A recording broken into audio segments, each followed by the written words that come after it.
நவகிரகங்களுடைய இளவரசன்னு சொல்லக்கூடிய புதன் பகவானை ராசி அதிபதியா கொண்ட மிதுன ராசி அன்பு சொந்தங்களுக்கு வணக்கங்க. எல்லாரும் எப்படி இருக்கீங்க? கண்டிப்பா எல்லாரும் நல்லா இருப்பீங்கன்ற நம்பிக்கையோட இந்த பதிவை நான் தொடங்குறேன். அதுக்கு முன்னாடி இது நாள் வரைக்கும் நல்ல பரவாயில்ல. இனியாவது உங்க வாழ்க்கையில நீங்க நல்லா இருக்க அந்த தெய்வத்துடைய அனுகிரகம் பரிபூர்ணமா கிடைக்கட்டும். உங்களுக்காக நானும் மனசார வேண்டிக்கிறேங்க. இப்போ பொதுவா மிதுன ராசிக்காரங்க அதீத சிந்தனை கொண்டவங்க. ஒரு வார்த்தையை பேசுறதுக்கு முன்னாடி, ஒரு செயலை செய்யறதுக்கு முன்னாடி, பல விதங்கள்ல யோசிச்சு அது ஓகே அப்படின்னு அவங்க மனசுக்கு பட்டா மட்டும்தான் பேசவும் செய்வாங்க, செய்யவும் செய்வாங்க. தொடக்கமெல்லாம் சூப்பர் தான். முடிவு தான் கொஞ்சம் கேள்விக்குறியா இருக்கும். ஏன்னா இடையில வந்து பார்த்தீங்கன்னாக்க, பார்த்துக்கலாம் அப்படின்ற ஒரு அலட்சிய போக்கு எப்பவுமே மிதுனத்துக்கிட்ட இருந்துகிட்டே தான் இருக்கு. இது இல்லைன்னு உங்களால மறுக்க முடியாது. என்ன தெரியுமா? எப்படி இருந்தாலும் சரி, சூழ்நிலை எந்த அளவுக்கு மோசமா போனாலும் பரவால்ல.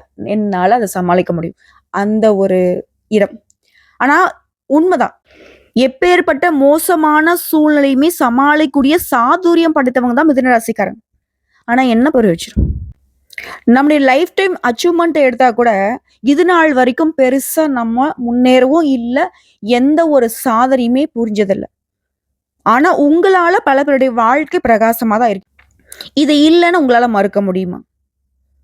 சொல்லப்போனா மிதுன ராசிக்காரங்க ஒரு இடத்துல உட்கார்ந்து தனிமையில யோசிச்சீங்கன்னா, என்ன யோசிப்பீங்க தெரியுமா? என்னடா வாழ்க்கை இது? நம்ம எல்லாருக்கும் உதவி பண்றோம். கனவுல கூட ஒருத்தவங்களுக்கு துரோகம் நினைச்சதில்ல. நம்ம சிந்தனையும் சரி, செயல்பாடும் சரி தெளிவா தான் இருக்கு. ஆனா எந்த இடத்துல நம்ம மிஸ் பண்றோம்? ஏன் நமக்கு மட்டும் எதுவுமே கைக்கூடியே வர மாட்டேது? இப்படிலாம் சிந்தனை ஓடும். சோ எது எப்படியும் இந்த பதிவு உங்களுடைய சந்தேகங்களுக்கு விடை கொடுக்கும். அதிர்ஷ்டத்தை அள்ளி தரக்கூடியவரா செவ்வாய் பகவான் வரார். இதனால உங்களுக்கு நன்மைகள் அதிகமாகும். இப்போ அந்த நன்மைகள் என்னன்னு தெரிஞ்சுக்க போறோம். இப்போ உடனே மிதுன ராசி யோசிக்கும். அது சரி, குரு பகவானே எங்களுக்கு ஒன்றும் பண்ணல. இதுல போதாத குறைக்கு சனீஸ்வர பகவான் கிட்ட மாட்டிக்கிட்டு முழிச்சுக்கிட்டு இருக்கோம். அப்படி போற போக்குல ராகுவும் கேதுவும் அவங்க ஆளுக்கு ஒரு பக்கம் ஒரு காட்டு காட்டிக்கிட்டு இருக்காங்க. இதுல நான் எங்க நல்லா இருக்கிறது? இவங்க எல்லாம் சமாளிக்கிற அளவுக்கு செவ்வாய் பகவான் எங்களுக்கு நன்மை கொடுப்பாரா? கொடுப்பார். அது என்னன்னு தெளிவா பார்க்கலாமா? ஜூன் மாதம் 6ஆம் தேதியில இருந்து ஜூலை மாதம் 28ஆம் தேதி வரைக்கும் அடுத்த 45 நாட்களுக்கு மிதுன ராசிகளுக்கு செவ்வாய் பகவான் கூடவே இருந்து நிறைய விஷயங்களுக்கு உங்களுக்கு துணை வர போறார். என்னப்பா அது? வேலையா? மிதுன ராசி கூட என்னப்பா அது? ஏதோ அதிர்ஷ்டம் போலையே. அது இதுக்கு கூட. அடுத்து என்ன? திருமண யோகமா? அது இவருக்கு கூட. அடுத்து குழந்தை பாக்கியமா? அடுத்து இவருக்கு கூட. இப்படி ஒரு ஹோட்டல்ல உட்கார்ந்துகிட்டு நமக்கு தேவையான உணவுகள் எப்படி ஆர்டர் போடுறோமோ அந்த மாதிரி இவரால, அதாவது செவ்வாய் பகவான் பூமிக்காரகன்னு சொல்லக்கூடிய இவரால என்னென்னலாம் உங்களுக்கு நல்லது செய்ய முடியுமோ அத்தனையுமே உங்களுக்கு துணை இருந்து நல்லதை செய்ய போறார்.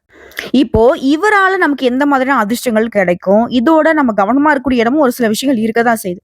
சரிங்களா? அதையும் பார்த்துருவோம். செவ்வாய் பகவானை பொறுத்த வரைக்கும் நீதியை நிலைநாட்டக்கூடிய கிரகம். உலகத்தில் நடக்கூடிய ஒவ்வொரு சங்கடமான நிகழ்வுக்குமே இவர் தான் காரணகர்த்தா. அதை ஞாபகத்தில் வச்சுக்கோ. செவ்வாய் ஒருத்தர் வந்து பார்த்தீங்கன்னா உங்களுக்கு சரிவர பலமா இல்லைன்னா, வீக்கா இருக்காரு உங்க ஜாதகத்துல அப்படின்னா, எதிரிகள் தொல்லை, கொலை, கொள்ளை, வழக்குன்னு எல்லாமே நடக்கிறதுக்கு இவர் தான் காரணம். ஒரு மனுஷனுடைய வாழ்க்கையில ஒருத்தன் ஜெயிலுக்கு போனாலும் சரி, இல்ல ஏதாவது பிரச்சனை மாட்டிட்டு முழிச்சிட்டு இருந்தாலும் சரி, அதுக்கு இவரும் ஒரு காரணமா இருப்பாரு. நம்ம ஒட்டுமொத்தமா சனீஸ்வர் பகவானை மட்டுமே பார்த்து பயந்துகிட்டு இருக்கோம். இவங்களும் இருக்காங்க சைலண்டா. இவரை சாதாரணமா எடை போட்டுறாதீங்க. இவர் நினைச்சா சிவபெருமான் மாதிரி கொடுக்கவும் முடியும், எடுக்கவும் முடியும். அதாவது ஆக்கவும் முடியும், அழிக்கவும் முடியும். அந்த வகையில செவ்வாய் பகவான் மிதுன ராசி கொடுக்க வந்திருக்காரு. ஆல்ரெடி மத்த கிரகங்கள் உங்களுக்கு எடுத்தாலையும் அதெல்லாம் புடுங்கி கொடுக்குற மாதிரி நீங்க இழந்த வாய்ப்புகளை, இழந்த சொத்துக்களை, இழந்த வேலையை கூட திரும்ப பெற்றுக் கொடுக்கக்கூடிய அளவுக்கு அதிர்ஷ்டத்தை அள்ளி கொடுக்க ரெடியா நிக்கிறார். இப்போ மிதுன ராசிக்கு 11ஆம் வீட்டின் அதிபதி, 6ஆம் வீட்டுக்கு அதிபதியான செவ்வாய் உங்க ராசியில 2ஆம் இடத்துல இருந்து 3ஆம் இடத்துக்கு போயிருக்காரு.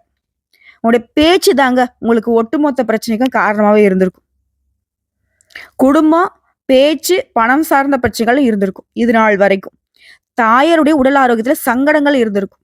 அது எல்லாமே இப்ப சரியாகி நிம்மதி அடைய போறீங்க. வெற்றி அப்படிங்கிறது 3ஆம் இடத்துக்கு செவ்வாய் பயிற்சி ஆகிறது உங்களுக்கு வெற்றியை கொடுக்கும். 3, 6, 10, 11 இந்த இடங்கள்ல செவ்வாய் இருந்தாருன்னா சாதகமான பலன்கள் கிடைக்கிறதுக்கு வாய்ப்பு இருக்கு. இந்த மாதம்ங்கிறது உங்களுக்கு எடுத்த காரியங்களை வெற்றியை கொடுக்கும். கோர்ட்டு கேஸ் வழக்குல வெற்றியை கொடுக்கும். வேலை சார்ந்த விஷயங்கள்ல வெற்றியை கொடுக்கும். தொழில் சார்ந்த விஷயங்கள்ல வெற்றியை கொடுக்கும். அதெல்லாம் எதுக்குங்க? நீங்க தொட்டது எல்லாமே வெற்றி பெறும். போதுமா? அடுத்து குடும்பத்தை பொறுத்துக்கும். தசமஸ்தானத்துல சனி இருக்காரு. ராசியில குரு இருக்காரு. நண்பர்கள் சக ஊழியர்களுடைய உதவி கொண்டு உங்களுக்கு அனுகூலமான பலன்கள் கிடைக்கும். இளைய சகோதரர்களை திருத்துவதற்கு உண்டான வாய்ப்பு உங்களுக்கு கிடைக்கும். உடைய வாழ்க்கை துணை பெற்றோருடைய ஆரோக்கியத்துல இது நாள் வரைக்கும் இருந்த குறைபாடுகள் நீங்குது. புரியுதுங்களா? எந்த அளவுக்கு கிரகங்கள் வந்துட்டு வேலை பார்க்கறாங்க. உறவுகளுக்குமே முக்கியத்துவம் வந்து இந்த கிரகங்களால கூட நடக்குது. இப்போ ஒருத்தவங்க ஜாதகத்துல ஏதாவது ஒரு கிரகம் சரியா இல்லைன்னா அது வந்து மற்ற உறவுகள் உங்களை சார்ந்த உறவுகளுக்குமே பாதிப்பையும் கொடுக்கும், வெற்றியும் கொடுக்கும். அந்த வகையில உங்களால அதாவது செவ்வாய் பகவானுடைய சாதகமான அமைப்பின் காரணமா உடைய வாழ்க்கை துணையின் பெற்றோர்களுடைய உடல் ஆரோக்கியம் சிறப்பாக போகுது. புரியுதுங்களா? இதோட தெரியாத நபர்களுக்கோ இல்ல தெரிஞ்சவங்களுக்கோ மருத்துவ உதவிகளை செய்து மகிழ்ச்சி அடைவீங்க. குடும்பத்துல மிகப்பெரிய மாற்றத்தை ஏற்படுத்த போறீங்க. எடுத்த காரியங்கள்ல வெற்றி உண்டு. குடும்ப வாழ்க்கையை பொறுத்தவரை கணவன் மனைவிக்கிடையே அந்யோன்யம் அதிகரிக்க போகுது. உடைய கௌரவத்தை பாதுகாப்பதற்கான அனைத்து முயற்சிகளுமே இப்ப எடுக்க போறீங்க. அதே போல கலைத்துறையில இருக்கீங்க, தொழில் துறையில இருக்கீங்கன்னாக்க உங்களுக்கு ஏற்றம் தரக்கூடிய காலமா இது இருக்க போகுது. திரும்பவும் சொல்றேன், ஜூன் 6ல இருந்து ஜூலை 28ஆம் தேதி வரைக்கும் நீ எடுக்கக்கூடிய அனைத்து காரியங்களுமே வெற்றி பெறும். இந்த மாதத்தை பொறுத்த வரைக்கும் அனைத்து விதமான காரியங்களும் வெற்றி பெறுவதனால எங்கும் ஜெயம் எதிலும் ஜெயனும் சொல்லலாம். செவ்வாய் சாதகமா இருக்கிறதுனால பணவரவு அதிகமாகுது. பொருளாதாரத்துல நல்ல முன்னேற்றம் இருக்கும். ராசியில இருக்கக்கூடிய குரு பகவான் உங்களுடைய குழந்தைகளுக்கு நல்ல ஒரு படிப்பு கொடுப்பார். அதே போல குழந்தை பாக்கியம் இல்லாதவங்களுக்கு குழந்தை பாக்கியம் உண்டாகும். மருத்துவ ரீதியான பாதுகாப்புமே செவ்வாய் பகவான் கொடுக்கிறார். அதாவது உடல் ஆரோக்கியம். திருமண வயதில் இருக்கிறவங்களுக்கு திருமணம் சார்ந்த விஷயங்கள்ல சாதகமான சூழ்நிலை உருவாகுது. தடைப்பட்ட திருமணம் கைகூடி வரும். திருமணம் ஆகாதவனுக்கு நல்ல வரன் அமையும். அதே போல கடன், ஒரு சிலருக்கு கடன் வந்துட்டு அதிகமா இருந்திருக்கும். ஸோ இந்த ஒட்டுமொத்த கடனையுமே அடைக்கூடிய அளவுக்கு வெற்றிகள் பல கிடைக்கும். வருமானம் பெருகும். வீடு, மனை, வண்டி, வாகனம் இது போன்ற பொருட்களை வாங்க, அதாவது சொத்துக்களை சேர்க்க வாய்ப்பு இருக்கு. வீட்லயுமே திருமண வயதுல கூடிய சகோதரர் சகோதரிகளுக்கு திருமணம் செய்து வைக்கக்கூடிய வாய்ப்பு இருக்கு. மொத்தத்துல இந்த செவ்வாய் பயிற்சிங்கிறது உங்களுக்கு அற்புதமான பயிற்சி கொடுக்க போகுது. எந்த ஒரு பயமோ பதட்டமோ தேவையே இல்லை. இது மட்டும் இல்லைங்க, செவ்வாய் பகவானை பொறுத்த வரைக்கும் நவகிரகங்களுடைய தளபதி. வீரம், தன்னம்பிக்கை, விடாமுயற்சி, வலிமை எல்லாத்துக்குமே காரணகர்த்தா இவர் தான். ஸோ இவர் உங்களுக்கு சாதகமா இருக்குன்னா இது சார்ந்த விஷயங்கள்லுமே உங்களுக்கு வெற்றிகள் உண்டு. இதோட இன்னும் ஒரு சில விஷயங்களை சேர்த்து சொல்றேங்க. குழந்தை தொடர்பான விஷயங்கள்ல நற்செய்திகளை பெறுவீங்க. தன்னம்பிக்கை அதிகமாகும். திருமணம் ஆகாதவர்களுக்கு நல்ல செய்தி வரும். புதிய வேலை வாய்ப்புகள் அமையும். வேலை தேடிக்கொண்டிருக்கிறவர்களுக்கு நல்ல வேலை நல்ல சம்பளத்தோட அமையும். சிலருக்கு திடீர் நிதி ஆதாயங்கள் உண்டாகும். பொருளாதாரத்துல நல்ல முன்னேற்றம் இருக்கும். குடும்பத்துல மகிழ்ச்சி பெருகும். அற்புதமான காலகட்டம். இது எல்லாத்துக்கும் மேல செவ்வாய் பகவானால உங்களுக்கு நடக்கூடிய நல்லதை மட்டுமே சொல்லிட்டு இருந்தா இல்லையா, ஒரு விஷயத்துல மட்டும் எச்சரிக்கையா இருக்கணும். கூட பிறந்தாங்க பாத்தீங்களா, செவ்வாய் பகவானை பொறுத்த வரைக்கும் உடன்பிறப்புகளை குறிக்கூடிய கிரகம். கூட பிறந்தவங்க கிட்ட ரொம்ப எச்சரிக்கையா இருக்கணும். அவங்க சம்மந்தப்பட்ட எந்த விஷயமா இருந்தாலும் சரி எச்சரிக்கையா இருக்கணும். எக்ஸாம்பிள் சொல்லணும்னா, அவங்க என்ன பண்றாங்க ஏது பண்றாங்க கண்காணிங்க. அவங்க ஏதோ உதவி கேட்டு வராங்க அப்படின்னாக்கா அது என்ன ஏதுங்கிறத பார்த்து விசாரிங்க. அதே போல அவங்க ஏதாவது ஒரு விஷயத்துக்கு உங்களை வந்து இழுக்கிறாங்க, இந்த பணத்தை வந்து முதலீடு பண்ணு, இல்லவா அங்க போலாம் இங்க போலாம், இல்ல ஏதாவது யாரையா பார்க்க போலாம், ஏதாவது ஒரு விஷயத்துல உங்களை பிடிச்சி இழுக்கிறாங்க அப்படின்னாக்கா ரொம்ப எச்சரிக்கையா இருக்கணும். இது வந்து கூட பிறந்தவங்களுக்கு மட்டும் இல்லைங்க, இந்த உறவுகளோட இருக்கக்கூடிய சித்தப்பா, பெரியப்பா, இல்ல அண்ணன் தம்பின்னு ஏதாவது ஒரு வகையில ஒரு அண்ணா தம்பியோ வருவாங்க இல்லையா, பங்காளிகள், இவங்க கிட்ட எல்லாம் ரொம்ப எச்சரிக்கையா இருக்கணும். அண்ணனோ தம்பியோ தங்கையோ அக்காவோ இந்த மாதிரி எந்த உறவாக இருந்தாலும் சரி கவனமா இருக்கணும். ஏன்னா இந்த செவ்வாய் பகவானை பொறுத்தவரைக்கும் இவர்களால உங்களுக்கு பிரச்சனைகளை கொடுப்பார். பார்த்து சூதானமா இருக்கணும். மற்றபடி புதிய வருமான ஆதாரங்களை உருவாக்குறார். புதுசா தொழில் தொடங்குவீங்க. ஆல்ரெடி பதவியில இருக்கிறவங்க உயர் அதிகாரிகிட்ட இருந்து பாராட்டுகளை பெறுவீங்க. சிலருக்கு பதவி உயர்வு கிடைக்கிறதுக்கு வாய்ப்பு இருக்கு. அரசு தொடர்பான வேலைகள் இருந்த தடைகள் அனைத்தும் நீங்குது. அரசாங்க உத்தியோகத்துக்கு முயற்சி பண்ணக்கூடிய மிதுன ராசி கூட இந்த காலகட்டம் சிறப்பா இருக்கனால அரசாங்க உத்தியோகம் நிச்சயம் கிடைக்கும். முயற்சி பண்ணுங்க. பணவரவு அதிகமாகுது. ஒட்டு மொத்தமா முன்னேற்றமான காலகட்டங்க இது. இன்னும் சிறப்பா சொன்னா சமுதாயத்துல மதிப்பு, மரியாதை, புகழ் எல்லாமே அதிகரிக்க போகுது. உங்களுடைய திறமைகள் வெளிப்படுத்துவதற்கான நிறைய வாய்ப்புகள் அமையும்.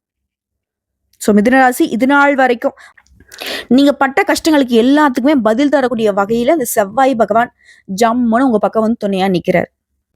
கேட்கவே சந்தோஷமா இருக்குமா? இந்த செவ்வாய் பகவான் கொடுக்கக்கூடிய எங்களுக்கு அதிர்ஷ்டங்கள், வாய்ப்புகள், நலச்சிருக்க ஏதாவது பரிகாரம் இருந்தா சொல்லிட்டா போச்சு. நீங்க செய்ய வேண்டிய ஆலய வழிபாடு, திருச்செந்தூர் முருகப்பெருமானை வழிபாடு செய்ய சிறப்போ சிறப்பு. வெற்றி கிடைக்கும்னு சொல்லி அந்த வெற்றிகளுடைய துணை இருந்தாதான் அந்த வெற்றிகள் நிலைக்கும். புரியுதுங்களா? கோயிலுக்கு போகணுமா, இல்ல வீட்டுல வழிபாடு செஞ்சா போதுமா? முடிஞ்சா போயிட்டு வாங்க, சிறப்பு. முடியாத பட்சத்துல அனுதினமும் வீட்டுல வழிபாடு செய்யுங்க. அந்த முருகப்பெருமான் ஏத்துப்பார். முடிஞ்சா அவருடைய புகழை தினம் பாடுங்க. திருச்செந்தூரின் கடலோரத்தில் செந்தில் நாதன் அரசாங்கம் தேடி தேடி வருவோர்க்கெல்லாம் தினமும் கூடும் தெய்வாம்சம். வெற்றிவேல் முருகனுக்கு அரோகரா. வேலும் மயிலும் உங்களை காக்கும். வாழ்த்துக்கள்.